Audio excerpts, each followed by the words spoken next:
Are we on? We're on. We're on. Oh, that camera lens don't look too good. I think that needs a bit of a clean. Just get this cotton bud in there. Give me a second. That's made it worse. I'll be right back. I think that's better. That's definitely better. But anyway, remember a few weeks ago when I messed up that leftover chicken sandwich? The one where it ended up me doing a live stream because there was no video, because I didn't plug the mic in properly and the whole audio was trash. So I had to trash the entire video.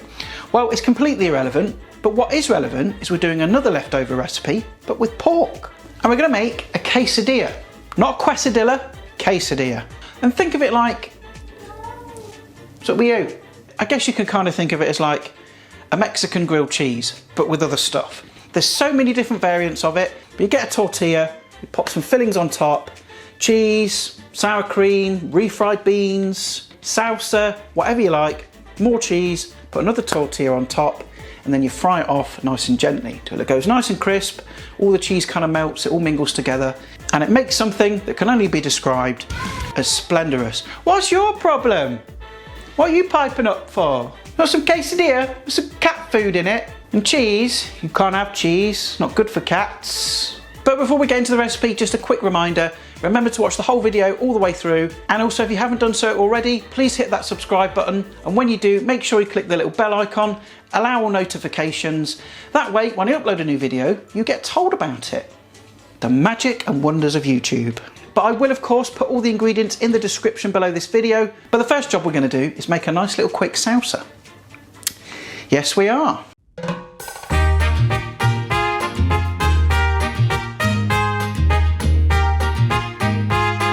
Excuse me, buddy.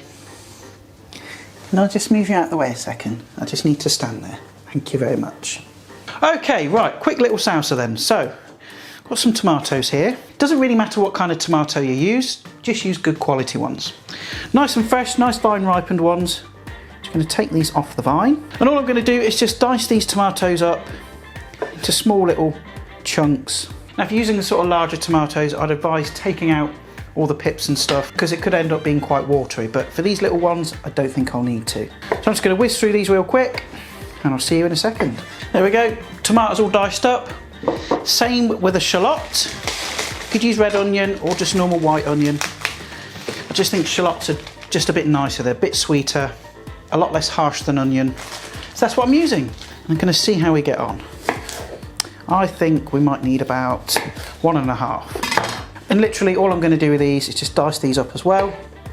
A little bit smaller than the tomato. And then just get that in with the tomato. I think one shallot should be enough. Let's see. I'm just going to give that a quick mix. Oh, those are strong, it's getting in my eyes. I reckon we could do with a bit more shallot. I am going to make an executive decision and put some more in. So you're probably going to want 2 medium shallots or 1 very large one. Next, some coriander or cilantro. Rip off a good handful, bunch it up, stalks and all. Lots of flavour in the stalks, as I've mentioned in my last video actually. Chop that up, get that into our salsa. Next we want a squeeze of lime. Okay, you want that acid in there because the leftover pork belly I'm using is quite fatty. If you didn't have the acid from the salsa, it's just gonna be too heavy, too greasy, and not very balanced, because that's what good food is all about, balance. Let's squeeze in that lime juice. Come on. I need one of them juicer thingies, don't I, really? I should probably buy one, I think. Treat myself to a juicing stick. Ouch, I've got lime in my cut on my finger, and it hurts like a bitch. Get out my kitchen, fly. You are not welcome. Do I have to keep reminding you? Okay, the next thing we need to add is some salt. Get it in there. There's no olive oil in this, no garlic. Doesn't need it. Just a very basic, simple little salsa. What I am going to add, be right back, just half a teaspoon of cumin. Just a little pinch. Mix it all in. Let's give it a quick taste. Woohoo! Yes, that's got some nice punch. So we'll get that into the fridge and we'll crack on with the next step. So I'm filming this video on Monday And yesterday I had some roast pork belly. Nice pork belly. And I've got a bit left over, surprisingly. I mean, to be fair, it's quite a small piece, so I must have eaten quite a lot. But there is some left over and it needs using up. Now you can use whatever leftover meat you've got. Chicken would be great, pork, lamb, beef, whatever you got. But this is only a small piece, so that's probably gonna make 2 quesadillas. And literally all I'm gonna do is get this pork, don't need that. And I'm just gonna kind of slice it up into kind of little strips, and then each strip into kind of little cubes. Okay, so there is our roast pork, which was delicious, by the way. Now I don't need to season this because it's already been seasoned when I roasted it, so it doesn't need any salt or pepper on that. But what I am going to add to it is some ancho chili powder.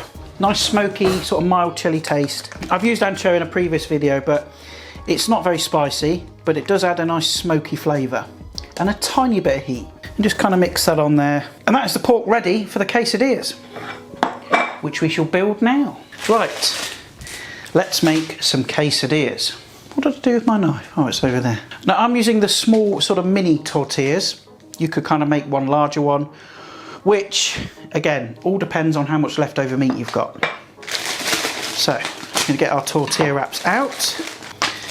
And we need to start with the base. Right, so onto the base of our quesadilla. We're gonna go on with some cheese. Now, I'm using cheddar, just because that's what I've got available. You can use any cheese you like, but it must be a good melting cheese because the cheese is basically going to be your glue. It's what's going to hold the thing together when we cook it. So kind of spread it out, nice sort of thin, even layer. Then we're going to go on with our pork. I might just have enough for 2 here, you know? I do, yeah, I'm going to have enough for 2. Next thing I'm going to add is some of our gorgeous salsa, freshly made. We're going to put some of that on, be quite generous. And because I've got them, I'm going to add some pickled jalapenos. Lovely stuff, bit of spice. You could use fresh chili on there if you want. Chili flakes. And I'm going to add some sour cream. Sour cream. Gone through about 6 frickin' teaspoons making this, haven't I? Okay, and then just a little bit of a dollops of sour cream. And then we're going to add some more of our grated cheese, cheddar cheese. Then we get the top on. Give it a bit of a press down, and then this little puppy is ready to cook.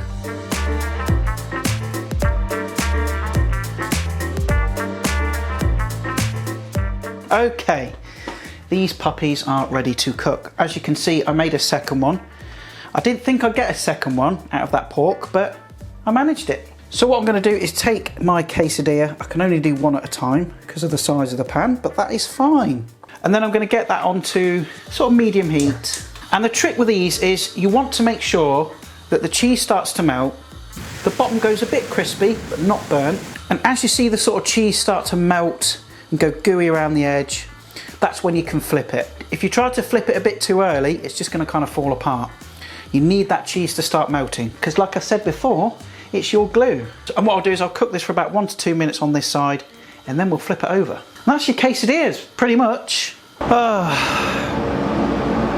Sitting outside, you can probably hear, you can hear all the extractor fans from all the restaurants and stuff, but it's just too hot inside, needs to get outside. Everybody's got failed cooking stories, haven't they?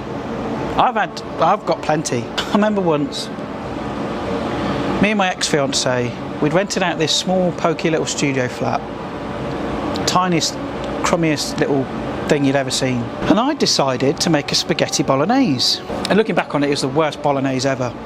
Jarred sauce. I think I used frozen mince, which is a big no-no, but I made it, and there was a lot left over. So I decided, well, I'll just put the leftovers on a plate and stick it in the oven, and we'll have it later on for supper or the next day. And now I realise that was the most stupidest thing to do because I forgot about it. Forgot that I put the bolognese in there. I didn't use the oven for about a week and a half. Everything I did was on the hob. We had takeaways a lot because back then I wasn't a great cook. Neither was she. Neither was she. And over the coming days, just this smell just kept getting worse and worse and worse throughout the whole flat. in the kitchen. It's just putrid. It just got really bad. I said to my fiance, I was like, is it me? Can you smell that? She's like, yeah, it's disgusting. I don't know where it's come from. We turned up the whole flat, lifted the bed up. We thought there was a dead mouse or rats or something in the flat. We checked the drains outside to see if it was that. And it took like probably a week and a half, nearly 2 weeks before we discovered that it was that bolognese in the oven. Now let me tell you, 2-week-old rotten bolognese is not a pretty sight or smell. I opened the oven door, whoosh, it hit me like a brick. I threw up all over the kitchen floor. My fiance, she was retching in the garden. I literally frisbeed the whole thing into the garden, just off, frisbeed it into the garden. It stunk. There were flipping flies all in the oven, all coming out. It was horrendous. But I guess there's a life lesson there, isn't there? Yeah, don't leave your bolognese in the oven for 2 weeks and let it fester and rot.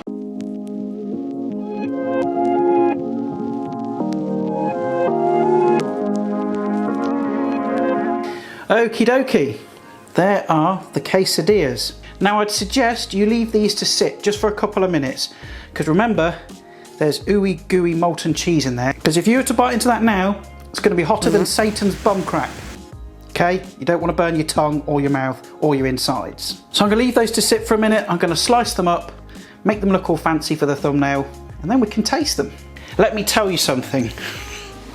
It's not easy making a quesadilla look pretty for a photo. I can tell you that for nothing. But it doesn't matter what it looks like, it's what it tastes like. So let's get a slice. Here we go. Ooey gooey cheese, rich tasty pork, nice spiky salsa. It's got to be good. And it is. And he is dropping it all over the floor. Now that just brings new life into old pork. It's cheesy, obviously. That salsa really kind of punches that pork round the face, gives it a bit of zing. Bit of spice there, bit of warmth from the ancho chili, the cumin in the salsa, and those pickled jalapenos. Delicious, fucking delicious. One thing I forgot to mention is when you flip these in the pan, you've got to do it with gusto. Don't be intimidated, don't be kind of hanging about, just go for it. Don't be hesitant. Just get your spatula under there, flip it. Don't like get halfway and go, oh, I don't know if it's going to work, because it will just, you'll create a mess. It'll go all over the place. And you'll regret making a quesadilla, but do it my way and you won't. But there we have it. A really simple quesadilla made with some leftover meat. But let's be honest, what would you normally do with your leftover meat? Stick it in a sandwich and take a boring leftover pork sandwich to work. This is exciting, brings new life into it. But anyway, let me know in the comments what you think. How do you make your quesadillas? Did you like my quesadilla? Now I'm going to wrap this video up, but before we go, just remember to hit that subscribe button, and when you do, make sure you click the little bell icon, allow all notifications. That way, when I upload a new video, you get told about it. And I've been seeing some really lovely comments from you guys recently. You're loving the schedule, you're loving the consistent uploads, you're loving my stupid, weird sense of humour that I put throughout the videos. So thank you, because I do put a lot of effort into them. And it's really nice to kind of read your comments that you appreciate it. I love you guys, you're awesome. I have the best subscribers on the whole of the internet, on anything, any platform. You are the best. But anyway, I'm going to love and leave you. Thanks again for watching, guys, and I'll see your gorgeous faces in the next video, and bye for now.